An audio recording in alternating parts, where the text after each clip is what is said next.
Hello there, this is Kobo once again. Before you ask if you are doing it, I'm also fine by the grace of Almighty. In today, we are going to learn about a new structure that's really important and that's really crucial for you if you would like to improve your English. And you have to practice like that kind of structure every day. And when you will practice, that time you can improve your English and you can learn easily. So that is why I would like to tell you, you have to practice it every day. And you have to make sentence with this structure. When you will try your best, that time you can improve a lot. So আজকে আমরা শিখবো যে কিভাবে আমরা একটা structure দিয়ে অনেকগুলো subject ব্যবহার করে আমরা হাজার হাজার সেন্টেন্স গঠন করতে পারি। তো কিভাবে আমরা একটি স্ট্রাকচার ব্যবহার করে হাজার হাজার সেন্টেন্স গঠন করতে পারি, চলুন সেইটা এখন দেখে নিই। আমরা স্ট্রাকচার হিসাবে যেটাকে ব্যবহার করব সেটা হচ্ছে subject plus M H R plus noun. এইটা হচ্ছে আমাদের স্ট্রাকচার। তো প্রথমে আমি বলে নিই, আমরা সাবজেক্ট হিসাবে সাবজেক্টের জায়গায় বসাবো I, we, you, they, he, she, it, তারপরে যে কোনো সিঙ্গেল নাম সেইগুলোকে আমরা বসিয়ে কিন্তু প্র্যাকটিস করব। এরপরে হচ্ছে আমরা এম ইজ আর থেকে ওই সাবজেক্ট অনুযায়ী যে ভার্বগুলো আমাদের বসবে সেইগুলোকে আমরা খুব সহজে বসাবো। তাহলে এইভাবে যদি আমরা প্র্যাকটিস করি তাহলে ইংলিশটাকে খুব সহজে আমরা ইমপ্রুভ করতে পারবো। তো প্রথমে চলুন আমরা কোন সাবজেক্টের সঙ্গে কোন ভার্বগুলো বসে সেটা একটু প্র্যাকটিস করি। যেমন আয়ের সাথে সবসময় এম বসে, ঠিক আছে। তারপরে হচ্ছে উ এর সাথে সবসময় আর বসে, তারপরে হচ্ছে ইউ এর সাথে সবসময় আর বসে, এরপরে হচ্ছে দে এর সাথে সবসময় হচ্ছে আর বসে, এরপরে হির সাথে সবসময় ইজ বসে, সির সাথে সবসময় ইজ বসে, ইটের সঙ্গে সবসময় ইজ বসে, এরপরে যে কোনো সিঙ্গেল নামের সঙ্গে সবসময় কি বসে, ইজ বসে। যেমন রহিম কবির, আমরা যদি বলি রহিম ইজ, করিম ইজ, তাই না, এইভাবে। তো চলুন এখন আমরা একটু প্র্যাকটিস করি।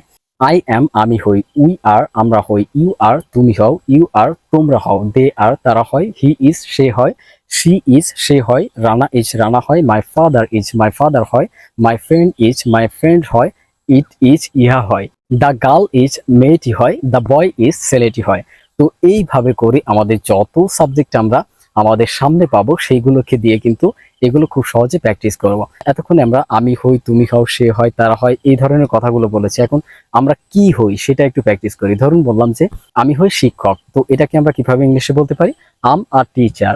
এরপরে ধরুন বললাম যে আমরা হই টিচার, তো এটাকে কিভাবে বলতে পারি, we are teachers, we are teachers. এরপরে ধরুন বললাম যে তুমি হও শিক্ষক, তো এটাকে কিভাবে বলতে পারি, you are teacher, you are teacher. এরপরে ধরুন বললাম তোমরা হও শিক্ষক, তো এটাকে কিভাবে বলতে পারি, you are teachers, you are teachers. এরপরে ধরুন বললাম যে তারা হয় শিক্ষক, তো এটাকে কিভাবে বলতে পারি, দে আর টিচার্স, দে আর টিচার্স। তো এখন ধরুন বললাম সে হয় টিচার, এটা হচ্ছে পুরুষকে বোঝাচ্ছে, ঠিক আছে। তো সে হয় টিচার, তাহলে এটাকে কিভাবে বলবো, হি ইজ আর টিচার, এটাকে আমরা পুরুষের ক্ষেত্রে ব্যবহার করলাম। এখন ধরুন বললাম যে সে হয় টিচার, এটা আমরা আবার বললাম, এখন আমরা মেয়ের ক্ষেত্রে বলতেছি বা একটা মহিলার ক্ষেত্রে বোঝাচ্ছি, তাহলে এটাকে কিভাবে বলতে পারি, she is a teacher, she is a teacher. তারপরে ধরুন বললাম যে ইহা হয় টিচার, তো এটাকে কিভাবে বলতে পারি, it is a teacher, it is a teacher. এরপরে ধরুন বললাম যে মেয়েটি হয় শিক্ষক, তো এটাকে কিভাবে বলতে পারি, the girl is a teacher, the girl is a teacher. এরপরে ধরুন বললাম যে বালকটি হয় শিক্ষক, তো এটাকে কিভাবে বলতে পারি, the boy is a teacher, the boy is a teacher. এখন ধরুন বললাম যে আমার বাবা হয় শিক্ষক, তো এটাকে কিভাবে বলতে পারি, মাই ফাদার ইজ আ টিচার। এরপরে ধরুন বললাম যে আমার মা হয় শিক্ষক, তাহলে এটাকে কিভাবে বলতে পারি, my mother is a teacher. এটার মাধ্যমে আমরা আমাদের প্রফেশনটাকে খুব সহজে বলতে পারি, অর্থাৎ আমরা যা কিছু হই না কেন সেটা কিন্তু খুব সহজে আমরা বলতে পারি। এখন কিন্তু আপনি এখানে আমি হই শিক্ষক এই কথাটা না বলে আপনি কিন্তু এখন বলতে পারেন যে আমি হই ডক্টর, আমি হই ইঞ্জিনিয়ার, আমি হই ড্রাইভার। এই ধরনের যত কথা আছে, অর্থাৎ আমাদের যে প্রফেশনটা আছে, আমাদের যে পরিচয়টা আছে, এই পরিচয়টা দিয়ে কিন্তু এখানে হাজার হাজার সেন্টেন্স আমরা গঠন করতে পারি। তো আপনি এই টিচারের জায়গায় যে কোনো একটি নাউন দেবেন এবং সেই নাউনের সঙ্গে হাজার হাজার সেন্টেন্স গঠন করার চেষ্টা করবেন এবং এভরিডে আপনি এটাকে প্র্যাকটিস করবেন। when you will practice every day, at that time you will be able to learn English. So thank you for watching me and thank you being with me. If you think this video very helpful for you, you should try to like, comment and share with other peoples. They can get benefit like you. So thank you for watching me and thank you being with me. See you next time. Assalamu alaikum.